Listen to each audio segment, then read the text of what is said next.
Hi, I am Michael Santos with Earning Freedom with michaelsantos.com, prisonprofessor.com, michaelsantos.org, just trying to provide an abundance of resources for individuals who are challenging the criminal justice system. And today we're returning to our series on Proposition 47, that historic legislation that really opened opportunities for many people who have been charged with felonies that can now have those felonies reclassified as a misdemeanor.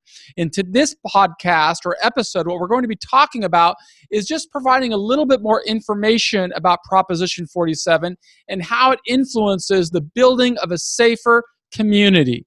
So what I'd like to do is just have you follow along on this slideshow. I think we're going to go about 7 or 8 minutes is all. This is the fifth episode of a series in which I will be highlighting the importance of Proposition 47, this historic legislation in California that passed in November of 2014, but yet is still used inadequately. We need to make better use of this historic criminal justice reform. So I've created a slideshow. I'm going to want to share my screen with you, and we will start right here with this episode. I hope that you can see it clearly on this episode of Understanding Proposition 47. Now, what I told you that it passed in November of 2014, but what a lot of people don't know is it passed with historic support from the law enforcement community, including George Gascon, who was the Attorney General of California, a very highly placed and decorated law enforcement officer, and also William Lansdowne, who was the chief of police for San Diego County. Both of these law enforcement officers supported the passage of Proposition 47 because they recognized the value that it could provide to building safer communities. And the voters overwhelmingly supported Proposition 47, as you can see from this chart that the California Secretary of State published, where 4.2 million people, nearly 60% of the vote, voted in favor of passing Proposition 47 back in 2014. And it has had an enormous impact. It's had an enormous impact primarily on people who have been able to have their previous charges of felony convictions reduced to misdemeanors. Those individuals all of a sudden became eligible for an abundance of social services that included educational opportunities, housing opportunities, healthcare opportunities. It even qualified them for more employment opportunities because they no longer had to identify themselves as felons. It also provided more resources to the healthcare community because individuals who had previously been trapped inside of the criminal justice system they were no longer trapped in there, and so the resources that would have been spent on confining them could be diverted to other programs, and I'll get to that in this next slide here. So again, the historic legislation brought the benefits to society of reducing felonies to misdemeanors. Unfortunately, as I said at the start of this show, fewer than 2,200 people so far as of today, which is March, we're in March of 2016, have seized the initiative and gotten the full benefits of Proposition 47. I don't know that that's accurate, 2,200, but it's certainly a far fewer number than the 1 million people who qualify for benefits under that historic legislation. And because of this legislation, it's led to a new fund that is being created in different communities. That fund goes up to $250 million a year. And where are those funds being deployed? They're being deployed, 25% of them are going into educational programs. 10% of those funds are being directed into victim compensation programs, and 65% of those resources are being deployed back into the correctional system to create rehabilitation programs, helping individuals transition into society as law-abiding, contributing citizens. So there is an abundance of community support that flows directly from Proposition 47. But as I said, far too few of the number of people who are eligible are actually taking the initiative and participating. In an earlier segment of this series on Proposition 47, we provided the exact process that is possible for people, where they simply have to get their record, file the appropriate papers in the appropriate court, and just have a new sentencing hearing to reduce their felony charges to misdemeanors. In order to qualify, as I spoke about in that earlier video, the charges have to comply with the legislation.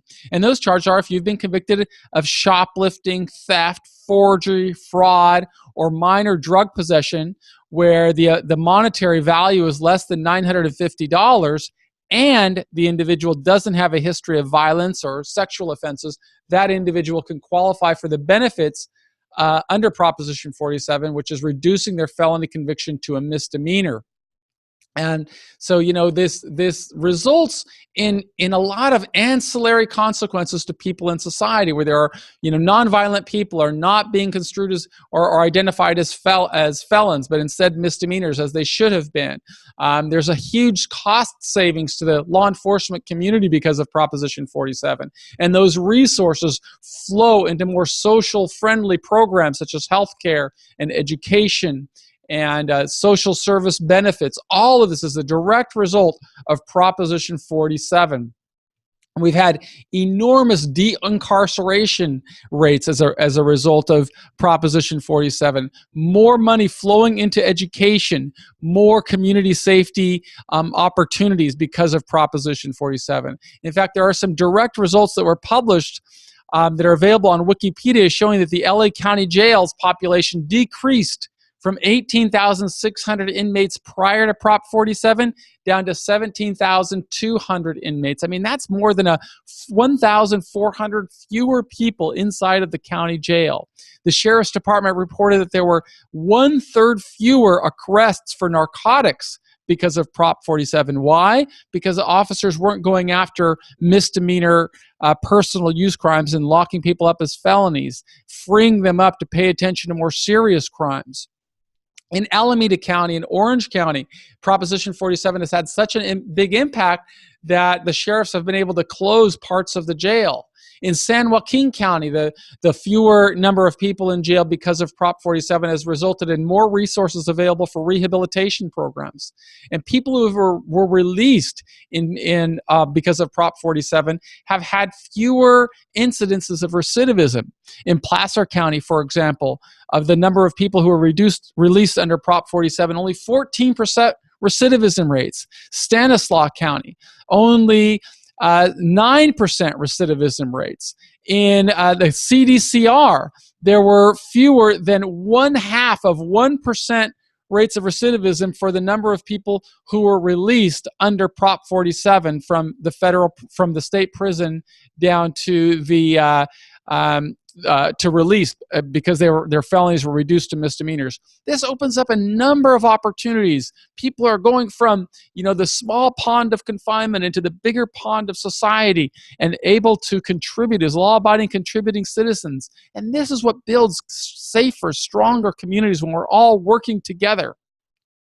But I can tell you it's not a home run. There are a number of initiatives on the ballots that would kind of reverse some of the progress we made under Proposition 47. For example, Senate Bill 333 and AB 46, the Assembly Bill AB 46, is converting some drug offenses into felonies, where right now personal drug consumption is being treated as a misdemeanor. These bills would lift those misdemeanors into felonies if it is a date rape drug. And that's something that voters should be concerned about. Understand that Prop 47 passed and brought a number of benefits, but there is still legislation that would lead to higher prison populations again. AB 390 has resulted in some of the misdemeanors being now eligible for DNA sampling, which is, again, another, has a huge cost to law enforcement. AB 150 would elevate the crime of stealing a gun to a felony regardless of the value. Currently, thefts under $950 are construed as misdemeanors under Proposition 47, but under AB 150, if the item of theft is a gun, that would be a felony regardless of the value.